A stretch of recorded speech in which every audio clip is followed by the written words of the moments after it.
It is January 16, 1942, and a TWA airliner is going down into the face of Mount Potosi, Nevada. There are 22 people aboard. None of them survive. Among the dead is Carole Lombard, actress, movie star, and the wife of the most famous man in Hollywood. She had been on a war bond tour. She was 33 years old. She was going home, you know his face. Rhett Butler in Gone with the Wind, the King of Hollywood. They called him. The title the studios gave him and the public confirmed. The man whose films made more money than almost anyone else's, whose face on a poster meant people would come. But on the night of January 16, 1942, Clark Gable was not the King of Hollywood. He was a man in an Army Air Corps office in Las Vegas, waiting for word that would not come. Because Carole Lombard, the woman he called Ma and who called him Pa, was gone, and the mountain had taken everything with her. What he did next shocked all of Hollywood, not because it was dramatic, not because it was reckless, but because no one expected the most famous man in America to mean it so completely. Stay with me. William Clark Gable was born in 1901 in Cadiz, Ohio, the son of an oil driller who moved the family across the Midwest following the work. His mother died when he was barely a year old. His father remarried, and a stepmother raised him, and the childhood was plain and unremarkable and working class in the way that so many childhoods were in the rural Midwest in the early part of the century. He was a big, physical boy, broad-shouldered, strong-handed, and he went to work in the oil fields alongside his father when he was old enough, because that was what you did. What he wanted was the theater. He talked his way into a traveling acting company in his late teens, and for years he moved from company to company, working odd jobs between roles, eating badly, living cheaply, learning his craft the hard way. By the late 1920s, he had made it to Broadway, and by the early 1930s, he had made it to Hollywood, and by 1934, he had won the Academy Award for Best Actor for It Happened One Night. He was 33 years old. He was on his way to becoming the biggest star in America. He met Carole Lombard in 1936.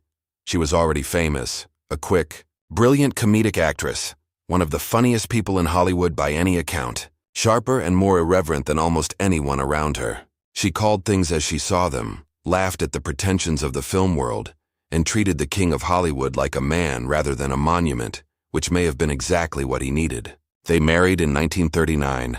By every account, it was the marriage of his life. He was deeply, quietly, genuinely happy, something that had not always come easily to a man who had been passed through difficult circumstances and 3 previous marriages before he found her. Then the war came. Clark Gable was 40 years old in December 1941 when the Japanese attacked Pearl Harbor. He was in the middle of production on a film. He was the most famous actor in the world. He had every reason and every excuse to stay exactly where he was.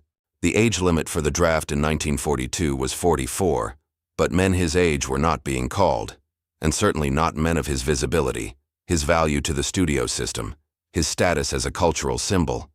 The studios had already begun maneuvering to protect their most valuable assets from service. Gable could have remained in Hollywood for the entire duration of the war without a word of criticism from anyone who mattered. Carole Lombard, meanwhile, could not sit still. She threw herself into war bond work with the same full-throttle energy she brought to everything, touring Indiana in January 1942, selling war bonds, making speeches, shaking hands, doing the work. She had wanted to take a train home. Her mother was afraid of flying, but they had tossed a coin, and the coin had said fly. And so on January 15, 1942, she boarded a TWA Constellation at Indianapolis Airport with 15 Army personnel and her mother and her press agent, and they flew southwest toward Los Angeles with a planned stop in Las Vegas. The plane never reached Los Angeles. It went down at 7:20 in the evening into the southern face of Mount Potosi, 30 miles south of Las Vegas, at an altitude of approximately 8,000 feet. The wreckage was found the next day. There were no survivors. Clark Gable was at the hotel in Las Vegas when word came. He insisted on going to the mountain himself. He was stopped. The terrain was impassable. The wreckage was on a sheer face. There was nothing anyone could do. He stood in that hotel and absorbed what could not be changed. Carole Lombard was 33 years old. They had been married less than 3 years. He went back to the house they had shared in Encino, the ranch they had bought together, where they had planned their life. He did not work for months. He moved through the house and the property in the silence, and people who saw him in those months said he looked hollowed out. The way a man looks when something essential has been removed from him and there is nothing to replace it with. And then, 8 months after Carole Lombard died, Clark Gable walked into an Army Air Corps recruiting office and enlisted as a private. He was 41 years old. The studios were horrified. MGM, which held his contract and which stood to lose a fortune with their biggest star in uniform, did everything short of physically restraining him. Louis B. Mayer personally asked him to reconsider. Gable was politely immovable. He said he was going in and he went in. He refused any special treatment. He refused an officer's commission that was offered to him on the basis of his status. He went through basic training like any other recruit, physical training, classroom work, the whole program, at the age of 41, in a class of men who were mostly 20 years younger than he was. He had one mission: not to entertain, not to do publicity, not to make the Army Air Corps look glamorous for the cameras. He wanted to fly combat missions over Germany and film what aerial gunnery actually looked like, real footage, on real missions, under real fire, so the Army could use it to train gunners. He would serve as a gunner and a cameraman simultaneously. He would go where the planes went. They sent him to England in early 1943, assigned to the 351st Bombardment Group, flying B-17 Flying Fortresses out of Polebrook. He flew 5 operational missions over occupied Europe and Germany. 5 missions in a B-17, at altitude, over some of the most heavily defended airspace in the world at the age of 41. Here is what almost no one talks about. On one of those missions, a German 20mm cannon shell came up through the floor of his aircraft. It passed through the bottom of the fuselage, came up between Gable's feet, and tore through the top of the aircraft on its way out. It did not explode. If it had exploded, if the fusing had worked correctly, if the angle had been slightly different, Clark Gable would have died over Germany in 1943, and no one would ever have been able to identify what was left. The shell that passed between his feet and didn't go off is one of the more remarkable near misses of any celebrity's wartime service, and Gable himself talked about it afterward with the flat, matter-of-fact tone of a man who had processed the fact of his own near death and set it aside. But here's what was said at the time, and here it must be clearly labeled as legend, not fact. It was widely rumored and has been repeated ever since, that Adolf Hitler had placed a personal bounty on Clark Gable, that he wanted Gable captured alive and brought to him, presumably as some form of propaganda prize, the King of Hollywood delivered in chains. There is no documentary evidence that this order was ever given.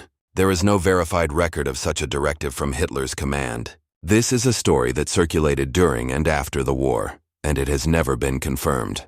It may be entirely apocryphal. What is not apocryphal is that Gable flew the missions, that the flak was real, and that at least one shell came close enough to settle the question of his courage in the most concrete way imaginable. Came home in late 1943, the footage he had shot was edited into a documentary called Combat America, which was used for exactly the purpose he had intended, training aerial gunners. He was promoted to major. He received the Distinguished Flying Cross and the Air Medal. And then he went back to Hollywood, and he tried to figure out what came next. What came next was harder than the missions. He worked. He made films. He was still Clark Gable, still the man whose face sold tickets, still capable of the charm and the ease and the physical presence that had made him famous. But something was different, and people around him could see it. He drank more than he should have. He drove fast cars too fast. He pushed his body, hunting, motorcycling, physical activity that sometimes seemed like a man testing how much he could take rather than enjoying himself. He did not talk about Carole Lombard in public. He did not talk about the missions. He carried both in a private place that he did not open for visitors. In 1949, he married again, and again, but neither marriage was what he had had with Lombard, and he did not pretend otherwise to the people close to him. He told friends on more than one occasion that he had had his marriage and it was gone and he did not expect to find it again. If you're thinking right now of someone who went to war carrying a grief that the war didn't create, someone who went because they needed to go, because staying was the thing they could not do, type their name in the comments.